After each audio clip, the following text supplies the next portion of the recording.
Yeah, good morning, everyone. For those who don't know me, my name is Donald Mackay. I'm the CEO of XA Global Trade Advisors. I'm looking at the people entering the webinar, and we have a proper group of nerds here. Usually with our webinars, they tend to travel a little wider into industry, but very good to see some familiar names and faces here. All right, let me maybe start with why I bothered writing this report and holding the webinar today. At the end of this, Nadia will of course share the recording and the report with everyone that attended or booked. So I was reading probably towards the kind of middle to end of last year, quite a number of articles saying, look, South Africa's in trouble. We've got this massive hole in our budget.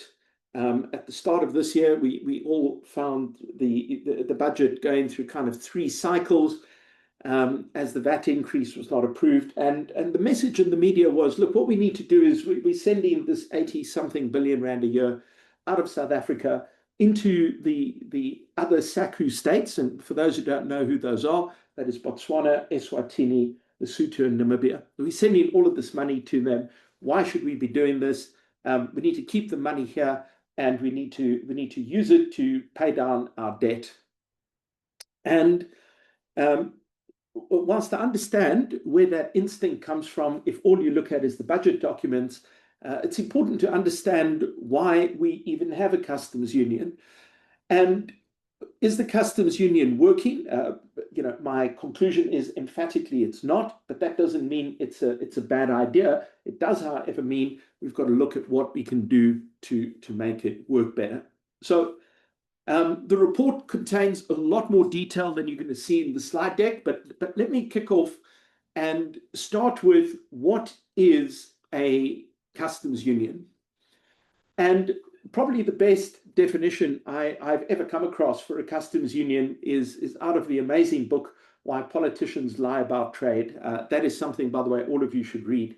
A customs union is an agreement where two or more countries agree that they are going to have no tariffs on one another and the same tariffs on anyone else. You can think of it like rides at Disneyland. Once you have entered the park via one of the gates and bought a ticket, you can wander about freely to all the areas and ride anything you want without being challenged for your ticket. And that's quite a good way of thinking of a customs union. That, unfortunately, is not a very good way of describing the Southern African customs union. And so just forgive me for a minute. We have to go through some technical stuff to understand the mechanisms inside of Sacu, because many of these are part of the reason why we struggle to get the customs union to deliver good outcomes for the five member states. And so we begin with something that is the obsession of everyone, and it is important, but it's not the most important thing, which is this revenue sharing formula. And the revenue sharing formula says, how do we collect money that gets put into this common revenue pool? Where does the money come from? And then what do we do with that money when it is in there? And I believe at the heart of many of Sacu's problems is the revenue sharing formula, but nobody wants to really fiddle with it. And I'll get to why that is in a minute and how I think we can break the deadlock. So there are, broadly speaking, two sources of revenue that go into the pool. There are customs duties, so everything that gets imported into Sacu that attracts a tariff, all of that money goes into the one side of this pool. And then on the other side is all of the excise duties or sin taxes. So think of these as the taxes on alcohol, tobacco, and so on. As you put all of these excise duties into the pot as well, and then this gives us what is this revenue pool. And then we begin with the distribution. So let's just start with the easy part of it, which is the excise duties. And so the very first thing you do is you take some of that money, you set it aside, and this is for the running of the Secretariat. And the Secretariat is effectively the management, if you like, of Sacu. Now, there are parts of the Secretariat which should exist but don't exist, which we're going to talk about. That's not an accident, but it is an important problem to solve. And so you set aside the first chunk of money and you say that is to run the secretariat. And then you set aside 15% of the excise duties, and you say that is set aside for development, which we are going to revisit. And so then you're left with this 85% of the excise money. And you return this to the members in the proportion of their national GDP to the GDP of the union. So more or less, we find that the 85% goes back roughly in the ratio it was contributed. So you could think of the excise really only serving the purpose of funding the secretariat and this development fund. And then that development fund at the moment is paid out to members in inverse proportion to their per capita GDP. In very simple terms, the poorer you are, the more money you get out of the development portion. All right, so far, so good. That's not the bit of this that creates the problem, although I do think there are better ways that we can use this development portion. And then you've got the customs pool. And this is where I believe we have the heart of the problem. And so the customs component, all of those duties go into this pot, and then they are split according to the member state's portion of total intra-Sacu imports. So let me just simplify that for you. South Africa really has almost all of the manufacturing within Sacu. We're not touching services within the Sacu agreement and the revenue share. So we're only dealing with physical goods. And because South Africa manufactures almost everything inside of Sacu, there are obviously some exceptions. What you really get your money, the basis for your distribution is really based on how much you buy from South Africa. So if you're Eswatini, your slice of this customs pool gets larger and larger the more you buy from South Africa.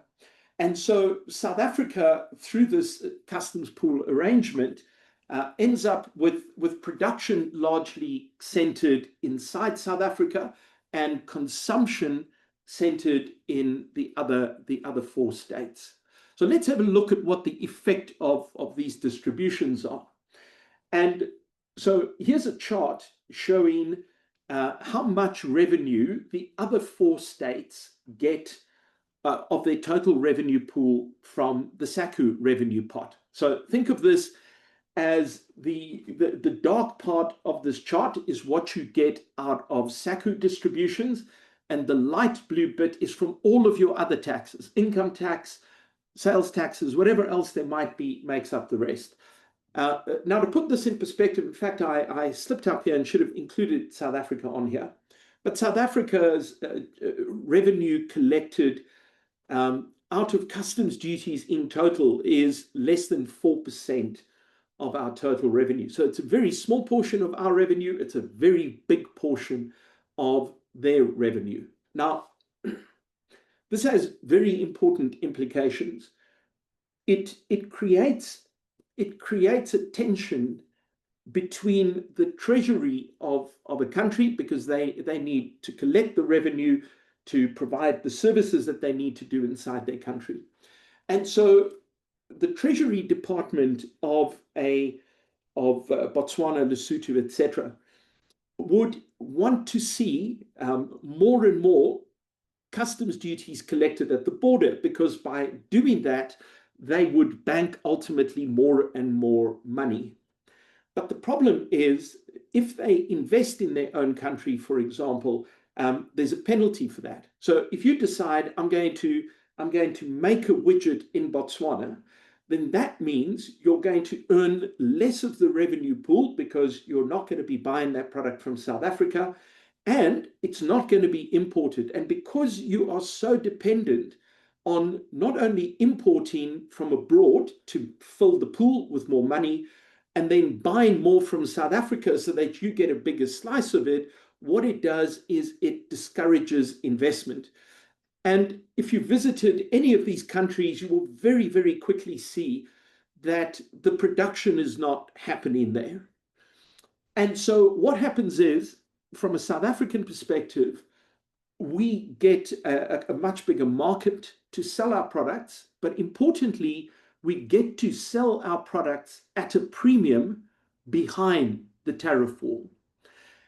And so the rent that is earned by a South African manufacturer is maintained across these countries. So if you have a 10% tariff on the imported product, you get to sell that premium into these other countries. But the other countries don't benefit from that higher tariff because the production doesn't move to their country. So all that happens is they pay more for product, and South African companies earn more, but we never industrialize the rest of the customs union. Now, this has become a particularly big problem more recently because increasingly the duties are being applied not just to finished goods, but to intermediate products. So if you have a look, for example, at the steel duties, which have been shooting through the roof recently, most of those are on intermediate steel products, which means all of the guys that are downstream from there fabricating something, some guy making burglar bars in Namibia, he has to pay a premium for that steel. But because we center 100% of primary steel production in South Africa, what we end up doing is making the rest of the customs union less competitive. Now, even though the bulk of the revenue earned in many of these countries is coming from the Sacu pool, the largest portion of this still ends up in South Africa. So even though as a percentage it is smaller, we still take out somewhere around half of the revenue pool. You can see the number here. So yes, we should be getting something like 90% of the pool if it was split according to where the imports are consumed. So it does reduce very substantially, but we still take somewhere around half of it if we bank it here. Now, the challenge we've got, like I said earlier, is the revenue sharing formula encourages consumption of imported goods in the other states, and it therefore discourages production and exports, etc., out of those states. When you get back to why you would have a customs union, I mean, this seems to be fairly obvious, but if you're in a customs union, the 5 states should all be better off than if they were not part of the union. Now, what we don't want is just an enormous welfare system where we're transferring value from the wealthiest country into the poorer countries. And in fact, in the customs union agreement, there's a specific statement in there talking about the fact that the funds should be used developmentally, not distributively. So we shouldn't simply be redistributing money, and we end up with an enormous version of a welfare system. So that's certainly not the intention, but that is the effect of all of this. So to be very clear, I don't think anyone has malicious intent. I think the effect of all of this is problematic. And so some of the obvious benefits you should have in a customs union are not taken proper care of. So one of the big benefits is you have lower transaction costs. If we go back to the Disney example, you only have to enter once and then you can move around freely. Between the states, we should have goods, particularly, moving very, very easily. But in fact, that is not the case. So the border crossings between the Sacu states don't allow for goods to move as efficiently as they should. And part of the problem here is because of the way we redistribute the money, tracking the intra-Sacu trade becomes extremely important.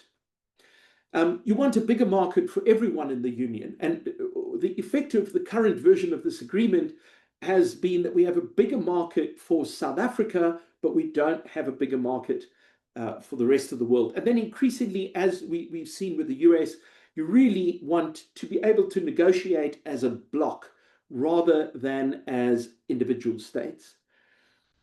Now, that's all of this is very good on paper. It should be the kind of objective we want to get to. If you think for a minute, if any of you have ever been to Europe and you've driven between countries, you will see trucks just kind of very easily moving cargo from one state to another. And so there's a win-win for everyone there. But the problem is the thinking we have inside of Sacu is still quite isolationist. And that is making solving this problem particularly difficult. And so what are the effects of this? The report gives much more detailed information on this, but let me kind of give you one of the highlight charts. And that is that unemployment in Sacu is 4 times the rate in the rest of sub-Saharan Africa. And I don't think this is a coincidence. We see the same, by the way, with GDP growth, etc. In other words, the whole of Sacu moves at the same pace as South Africa. And that is because the policies of South Africa, even though politically South Africa should be perfectly insulated from the rest of Sacu, effectively our political policies become the de facto policies of the other countries. And I'll give you an example of this within our. In fact, I'll give you a proper, deeper example from an industrial policy perspective on clothing in a moment.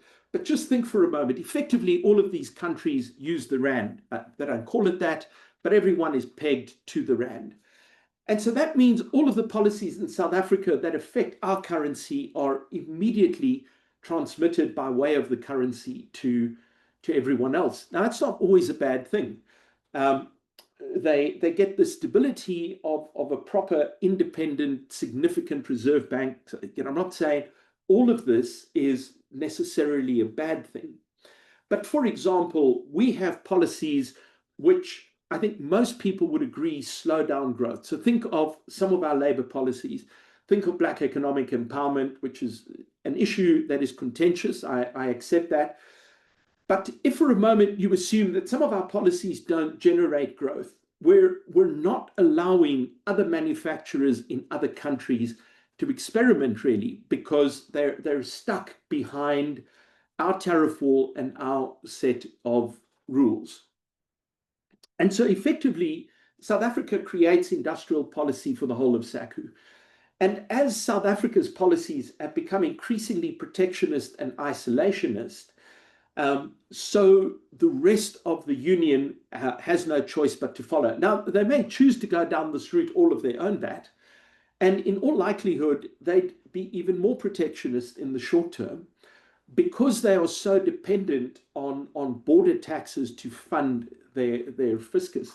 But this doesn't mean that is a good idea. And so let me give you an example of a particularly noxious industrial policy in South Africa that has directly and deliberately negatively impacted the other Sacu states.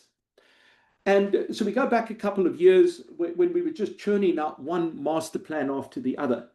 And in the clothing and textile master plan, we have a very complicated rebate. And so let me explain to you how this rebate works and how it harms the other states. So for pretty much every country in the world that makes clothing would always produce a bigger variety of clothing than they would textiles. So just think of the number of textile options versus the number of fashion options. And then you very quickly see that if you make clothing, at some point, you're going to have to import textiles. And so the tariff on clothing is 45%, but on textiles, it averages out at 22.5%. And so what they've done is they've created a rebate, and the rebate conditions, there are more of them, but the 4 big ones that are of importance here. You can get the 22.5% rebate, but in order to get it, number one, you need to be a member of a bargaining council. Well, just the first one, it immediately disqualifies the other 4 states. You need to commit to buying a minimum volume from local, put the words South African textile producers there because there aren't really textile factories in the other states. Then whatever clothing you make, you may not sell it outside the country you manufacture it in. So if you're in Lesotho, which has a fairly substantial clothing industry, You cannot make your clothing in Lesotho, pay the 20, not pay the 22.5% tariff, and then export to South Africa. So you have to sell. Now, if you think of just the tiny population of Lesotho, you can very quickly see that they will be unable to ever sustain themselves just on domestic consumption.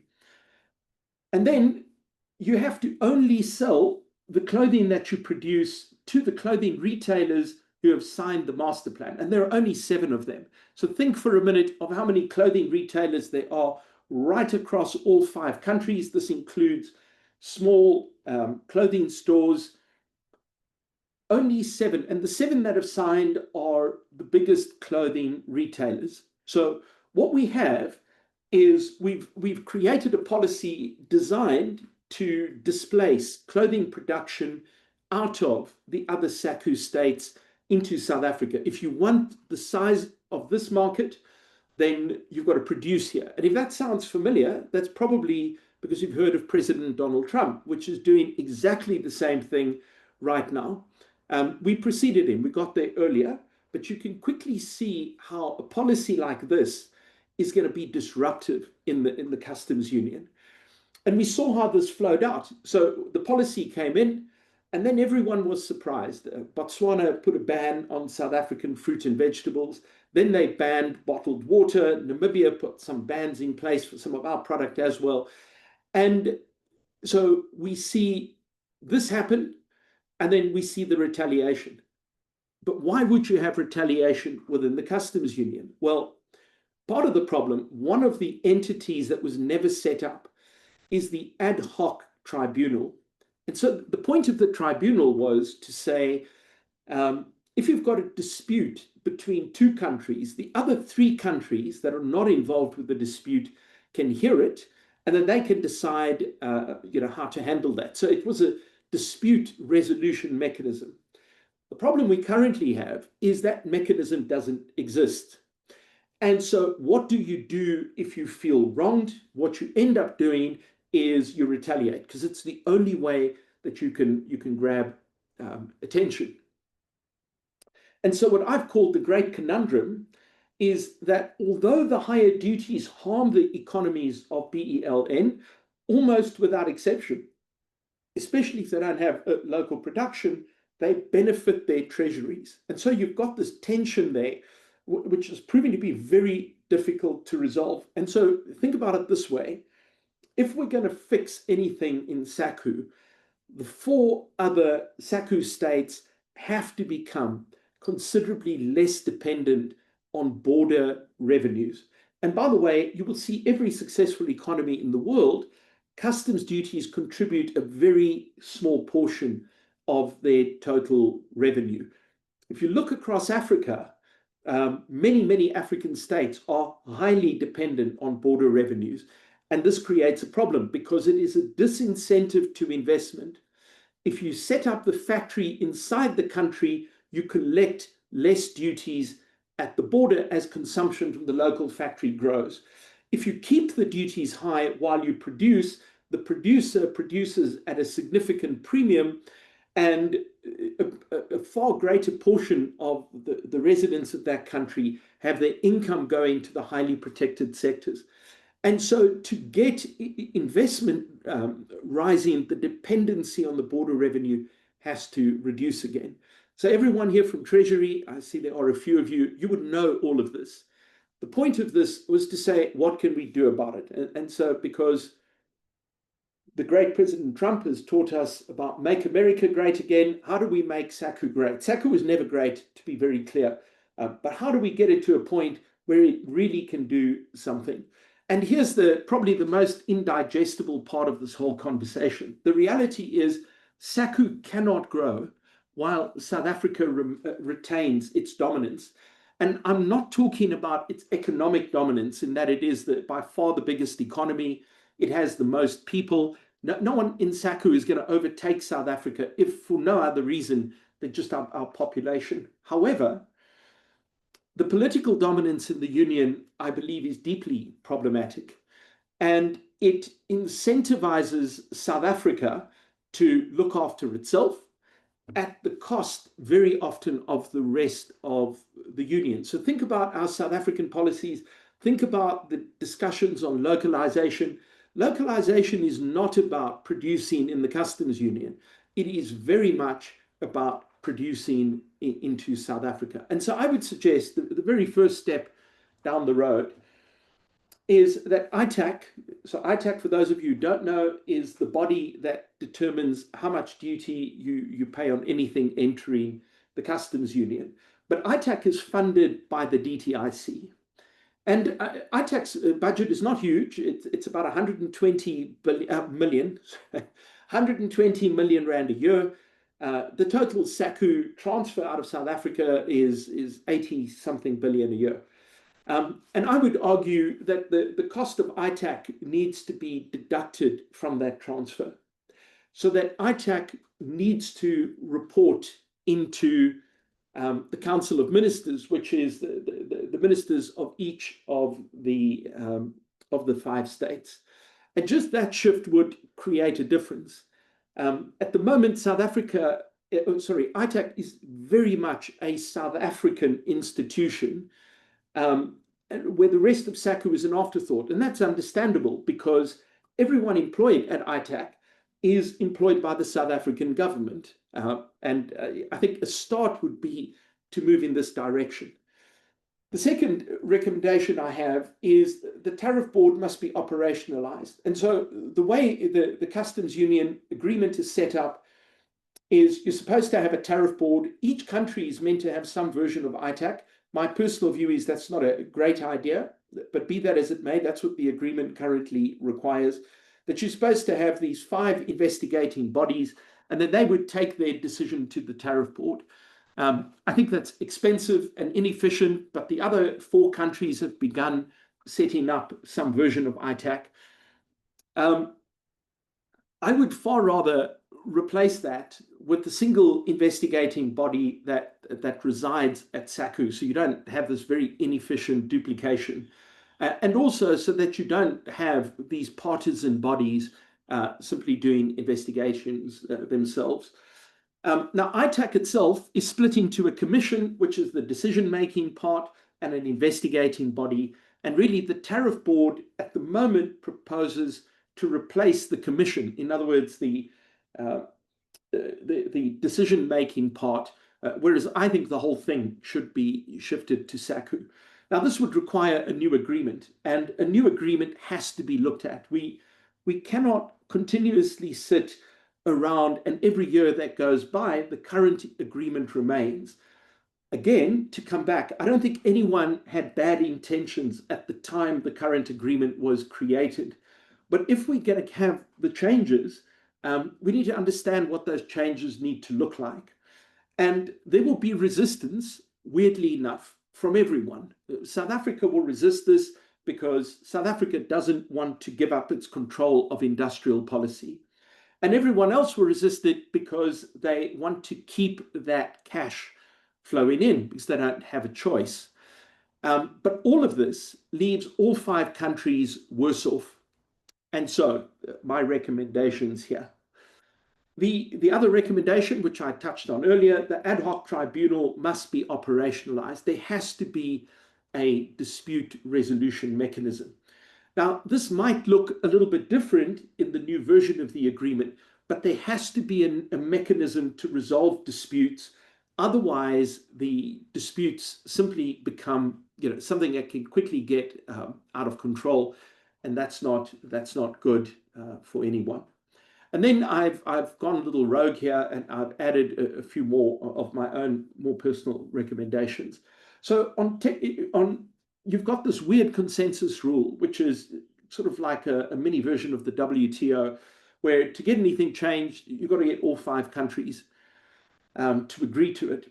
I would argue that rule makes sense when you're dealing with deep substantive issues. But on technical issues, for example, we could perhaps look at a qualified majority voting. So, if you're looking at getting consistent standards across the union, you shouldn't necessarily have to get consensus on everything. So you could even deal with a supermajority. So perhaps 4 of the 5 countries.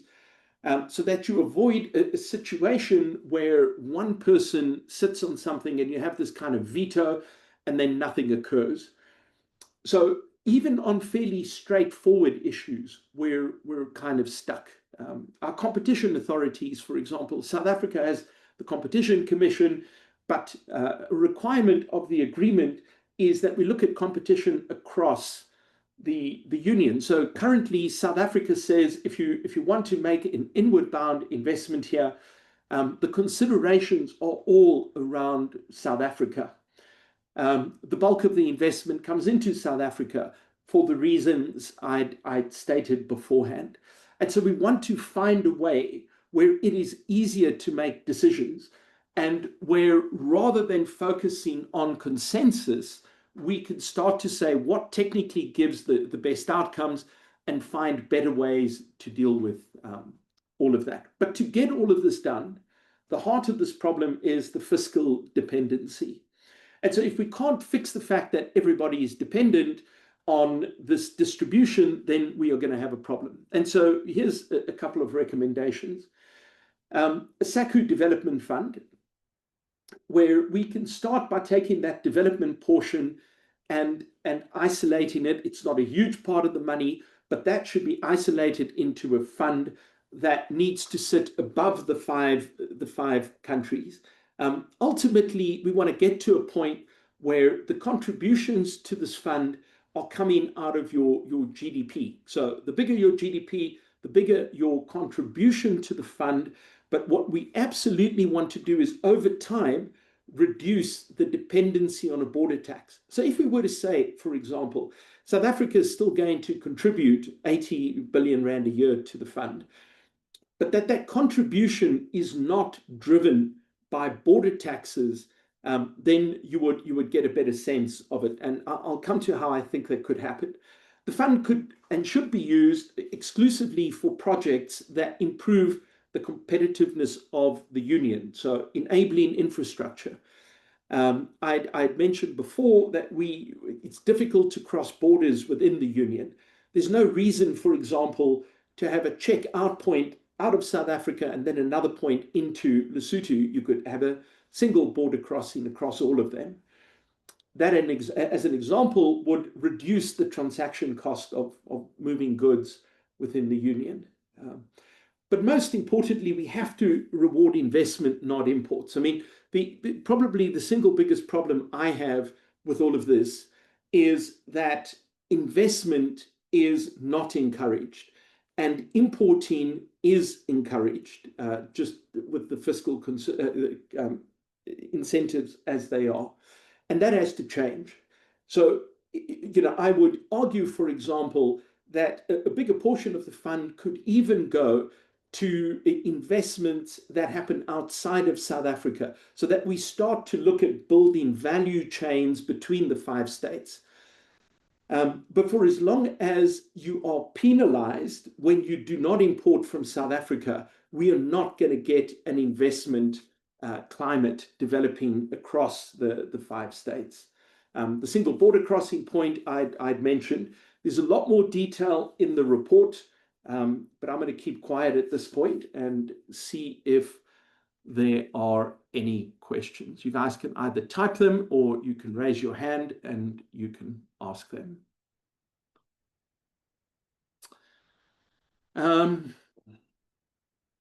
All right, we have a hand up. Let's have a look. Michelle, do you want to go first? Hi, good morning. Can you guys hear me? Yes. Could you just introduce yourself and then off you go? Yes, no problem. Hi, so I'm Michelle van der Spy. I'm a senior multimedia journalist from Landbou Weekblad, one of the country's biggest, if not the biggest, agricultural publication. And my question is with regards to the impact of South Africa's membership to Sacu on making international trade deals. And I'm specifically thinking of the possibility of South Africa making a trade deal with China, while they have offered tariff-free deals to every country in Africa except for Eswatini. So because we are viewed as a bloc, that would mean that we will probably not be able to sign a trade deal with China. So in terms of that, does that not already make it a pointless membership for South Africa to belong to Sacu? Okay, that's a good question, Michelle. So no, I don't think it's pointless. I think, firstly, I think the offer from China is quite an empty offer, and let me tell you why that is. So for the vast majority of Africa, and for that matter, South Africa, we export minerals and precious metals and so on to China, none of which attract a duty. Then we would like to export agricultural goods. There are some tariffs on some agricultural products, but tariffs are not the big barrier into China for agricultural goods. China has a nightmare process to get your goods approved, agricultural product. And so, even if all the duties got taken away on agricultural goods, it would take a very long time to get all of your goods into China. And then the third component is manufactured goods. And there's pretty much nothing anyone in Africa can make that China cannot make better. So the offer, it sounds good on paper, it sounds very generous. In reality, China is not giving up much, and I don't think our trade patterns would alter much. So what China is trying to do is extract concessions in return for that. Whatever concessions they get would be beneficial to China, whereas I don't think on the access front that alters that much. So that would be my comment on China. But more broadly, I think there absolutely is value in negotiating as a bloc. I think the value is probably greater to the other countries, but we should not undervalue the extra couple of million people that we get to sell our products to. So if we take apart the union, we must realize that these are our biggest trading partners in Africa. And so if the union gets dismantled, we lose that preferential access. I think that's significant. It is significant. So I hope that's helped, Michelle. If you have more, you can still pop your hand back up again. Vusi, how's it?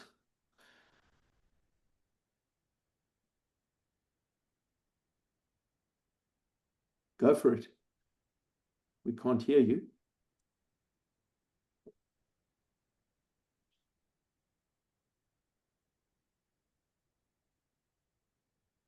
All right, we'll come back to you. Can you hear me now, Donald? Yes, sir. Yes, sir. Thank you. Thank you.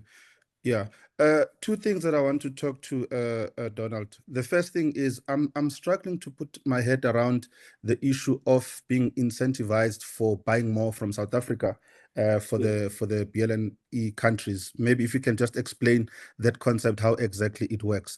Secondly, I fully agree with you that the operationalization of the Sacu agreement on the ground is non-existent, and trade facilitation, especially from the South African point of view, South African customs officials treat Sacu countries as non-Sacu countries. The way that they, the extent they go into to implement customs laws or sections of the law that are not applicable to Sacu is shocking.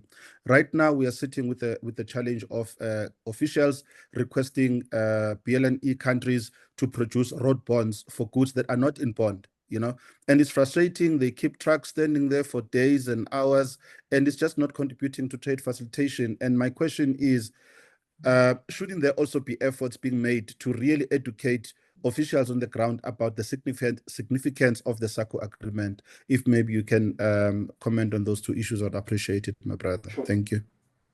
Thank you. Well, let me deal with the second one first. So the problem that you've just described is emblematic of how South Africa views the other states. We,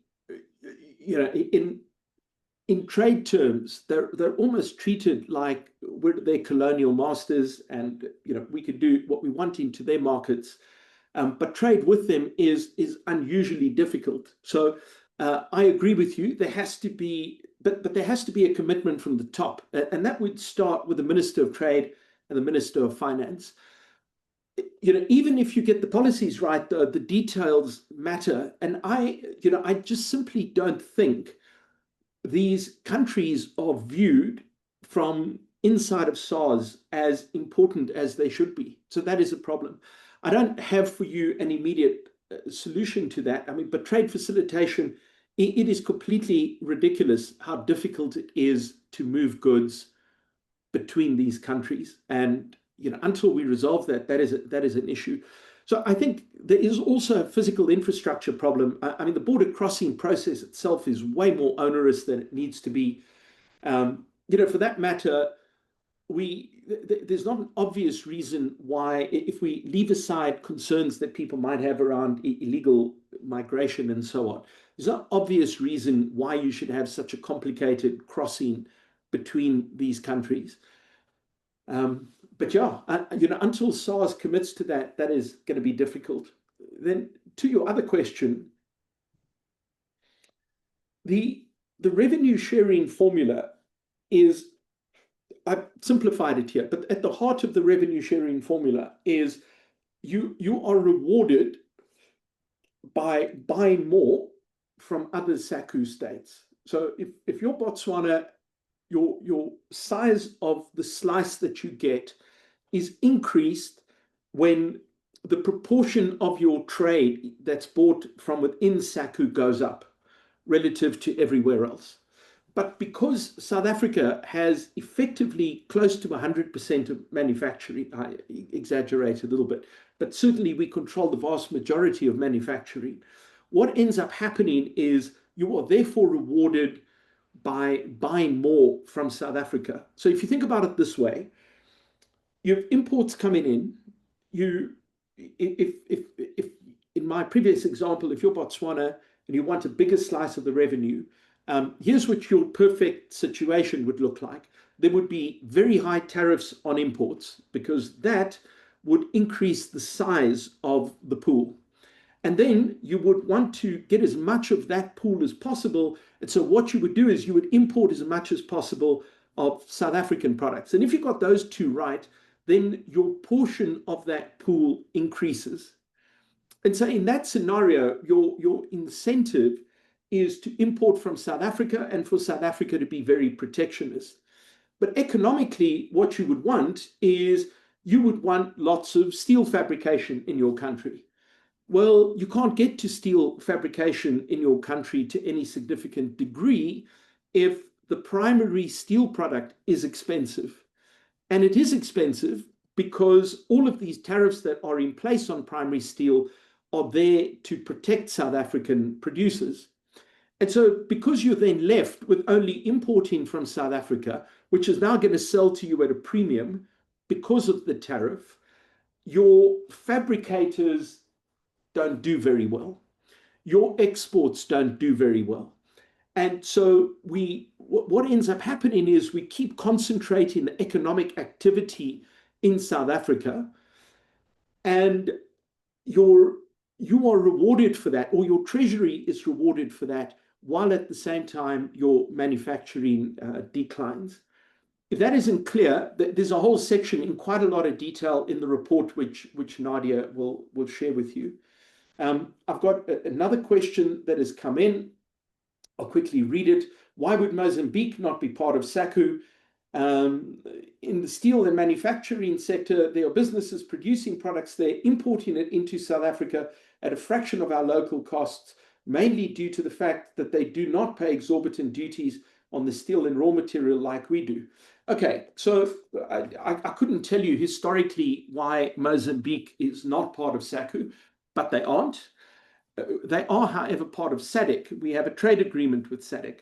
Because Mozambique is not part of Sacu, and because they don't have steel production, they will not impose a duty. So if they import steel and you fabricate it in the rest of SADC that is not Sacu, and you then export it to South Africa, you will access our market duty-free. And so what you've described is a perverse incentive to rather center your manufacturing in a SADC state that is not Sacu so that you can access our market duty-free.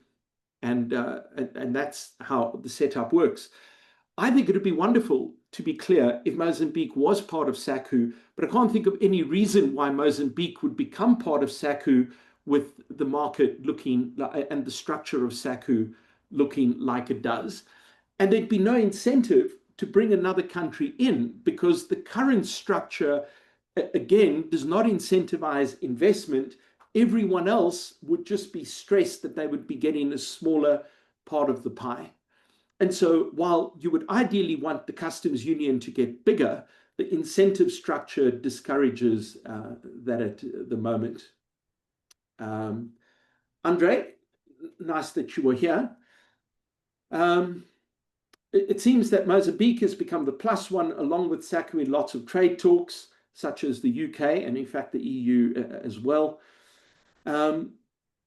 Is it really working? Well, it works from the perspective of Mozambique is a good example of, sorry, let me rephrase that. By including Mozambique, they have the benefit of the bigger negotiating power. So you add in a sixth country, which is useful. They're a small economy. So it's useful for them, but there's no other benefits that flow from that. So they get to benefit from the Sacu agreements when they deal with the EU, etc., but they don't benefit from anything else in Sacu. And so they're still completely separate from that perspective. I think it's good for Mozambique. I don't think it really affects the rest of the Sacu members terribly much, because it doesn't flow beyond the negotiating, really. And then your other comment, Andre, the Coca-Cola syrup only in Eswatini is a good example of production that have moved out of SA and is firmly based on non-SA Sacu. That is absolutely true. That has become a sticky point. There was an attempt in one of the earlier versions of the Sugar Master Plan to try to stop Eswatini doing what it does. They wanted Eswatini to not export their sugar to South Africa and instead find other markets to it. That didn't make it into the final version, but that was certainly something being looked at earlier on. The reality is, if you go to a country like Eswatini, it's not like they have many industries. We need to be very careful that we don't destroy the few sectors that have some kind of comparative advantage. You know, Eswatini has wonderful weather to produce sugar. Do we want to create a situation where the sugar farmer in Eswatini can't thrive and they walk over the border into South Africa, and then that becomes a whole different set of problems that we need to deal with locally? Is another hand raised. Pinky, welcome. Could you just introduce yourself?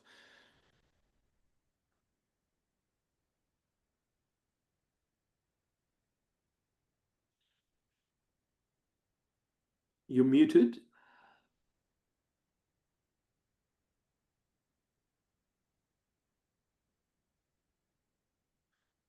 Pinky, I'm going to come back to you. You're on mute. I'm just going to take another Okay. written. Thank you very much, Donald. Go ahead, Pinky. Hello. Thank you very much for a very thought-provoking presentation. I entirely agree with you in most issues that you have raised. As you alluded to, recommendation on, it seems like well, the Sacu agreement is rewarding investment, not imports. What came to my mind is that we also need to take the peculiar characteristics of the Sacu member states. If I may make an example of Botswana's case, which, although we need to invest, we also need to take into account imports, particularly imported intermediate inputs, to be able to produce goods that we export, the concept of two-way traders. There's also the concept for Botswana case that South Africa presents itself to Botswana firms as an enlarged domestic market. So it's like a domestic market that is enlarged. Yeah. That is why we find most of Botswana firms importing from South Africa. So I just wanted to borrow from your brain. How can where do we draw the line here in as far as balancing investments and imports to ensure that at the end of the day, we are able to industrialize as a Sacu region, we are able to also diversify and invest. Thank you. Yeah, so the reward structure, which currently rewards importing, I mean, is quite simply a problem.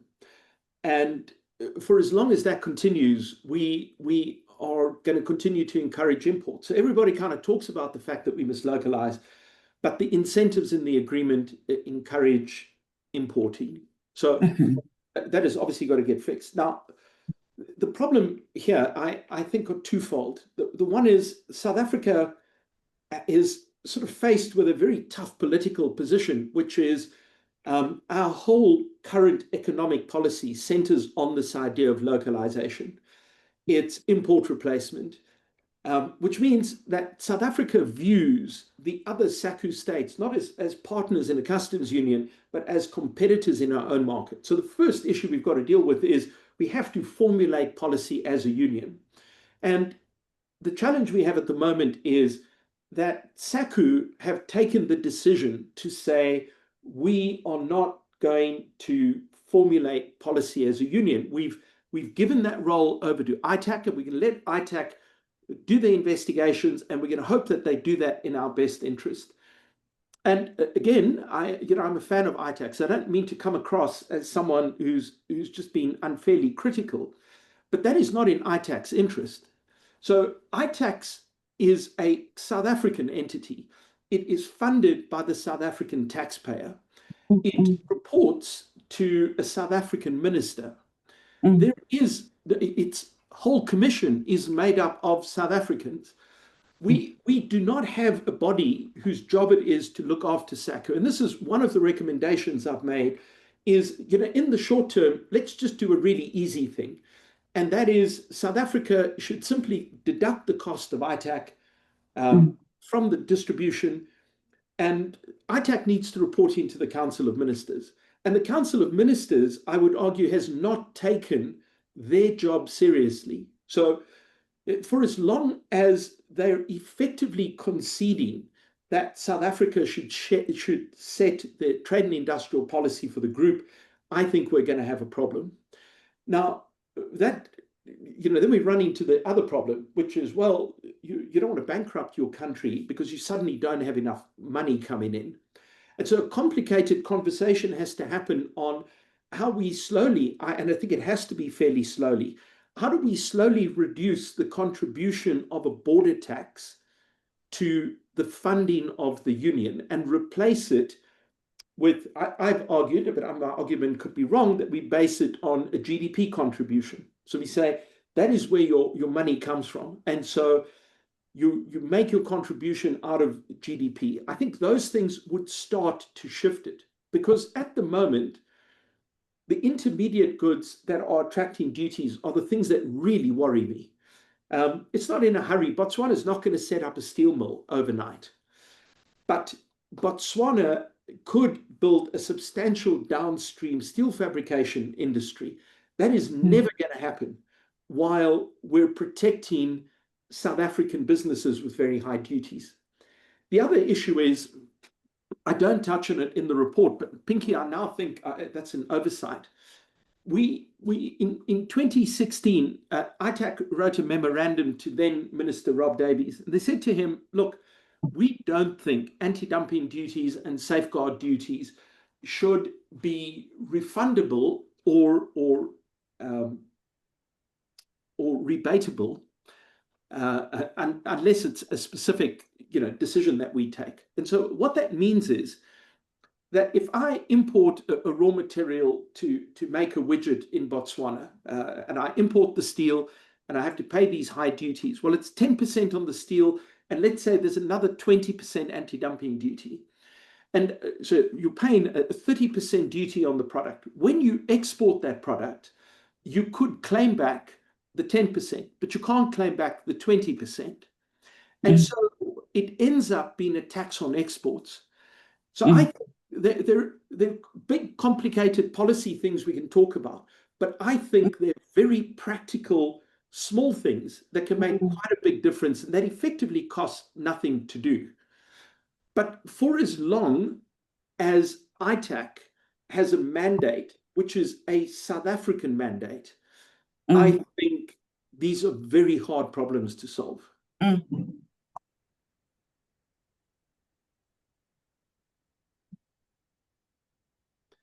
Does anyone else have a hand up? Okay, I've got a written question from Vince. Vincent wants to know what happens with the money that goes into these countries. What is this money used for? Well, let me explain. The money goes into the national revenue fund of the different countries. It is not isolated. It goes into their fund, and then their treasury would determine how that money gets spent, pretty much the same as in South Africa. Now, I think it's a good idea to start to isolate some of this money, but you simply can't do that easily at scale, because if you've got 40-something% of your total revenue coming from a border tax, if you just drop that to 30% or 20%, you would create an immediate crisis in that country. So I think this has to be gradual. My proposal is we begin with the very modest 15% of the excise duties that is set aside, and we begin by ring fencing that, because it's not a huge amount of money in there, but we begin the process of ring fencing it, and then over time, as the other commitments are made to begin reforming the tax systems in these countries, we can perhaps change that. But I think in the very short term, these countries still have autonomy, so I don't think it's appropriate for Big Brother to sit and say, "What are you doing?" I think the 5 countries together have to agree on how they behave. That would be my take. Bongani, your question: can a Sacu member state claim drawback of customs duties paid at importation from overseas? No, they cannot do it if they export to another Sacu state, but they can claim it back if they export anywhere else outside of Sacu. So remember, from a Sacu perspective, from a customs duty perspective, my apologies, you effectively have one country. And so within Sacu, you can't, but outside of Sacu, you can. Are there any other questions? They don't appear to be. Gone. I'm going to close this off. Thank you, all of you, for taking the time to attend. Nadia will do her magic with the video and the report and everything. And by end of today, or at latest tomorrow, everything will be distributed. If any of you want to have a meeting or a chat about this, I'd love to talk to you. I think it is one of the most important problems to be solved between these 5 countries. And I think fixing this can make an enormous difference to the economies of all 5 states. So if anyone wants to get hold of me, my contact details will be sent out. I'd love to chat to you. Have a wonderful day.